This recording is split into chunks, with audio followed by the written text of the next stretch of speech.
और अब सीधा बात हम करेंगे उत्तर प्रदेश उपचुनाव की। फिलहाल अब आपको लिए चलते हैं हमारे सहयोगी प्रदीप विश्वकर्मा जी के पास। प्रदीप जी, उपचुनाव तो सत्ताधारियों को होता है, भारतीय जनता पार्टी ने ये बात साबित कर दी है। फिलहाल के अभी के नंबर्स के हिसाब से तो यही बात पता लग रही है कि सपा को नुकसान हो रहा है, बीजेपी अच्छे खासे वर्चस्व के साथ आगे बढ़ रही है। देखिए, ये आपने लंबे समय तक राजनीति को कवर किया है, देखा है और उसको किया है, तो आपने जो पहला सेंटेंस बोला ना वो अपने आप में पर्याप्त है, क्योंकि जो उपचुनाव होते हैं वो किसी भी कोई भी सरकार हो उस सरकार के चुनाव होते हैं जी।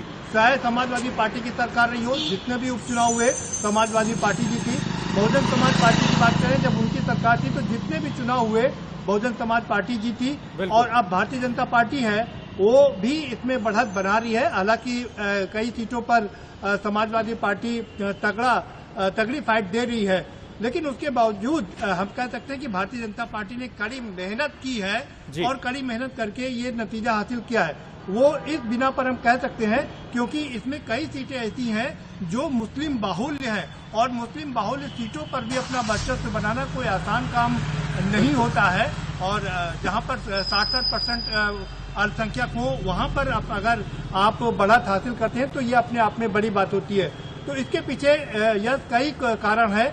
मुख्यमंत्री ने स्वयं बागडोर अपने हाथ में संभाली थी, और इसके अलावा उन्होंने जो मंत्रीगण हैं उनकी ड्यूटी लगाई थी। मैं आपको अंदर की अगर बात बताऊं तो मंत्री डरे हुए हैं कि अगर उनकी सीट जहां पर उनकी ड्यूटी लगाई गई है, अगर वो सीट हार गई तो कहीं उनकी सीट ना चली जाए कैबिनेट से, और यही डर उनको लगातार काम करने पर मजबूर कर रहा था। उन्होंने कड़ी मेहनत की और जिसका नतीजा और जिसका फल आज हमें देखने को मिल रहा है। लेकिन इतना सब कुछ कहने के बाद हम कह सकते हैं कि भारतीय जनता पार्टी ने बढ़त हासिल की है। बसपा जो कि 2014 के बाद में 2012 की अगर हम बात करें, 2012 के बाद में कहीं नजर नहीं आ रही है, और खासकर 2014 के बाद में तो बिल्कुल ही नगण्य हो गई है। ठीक है, तो वो भी इस समय बिल्कुल शून्य पर है।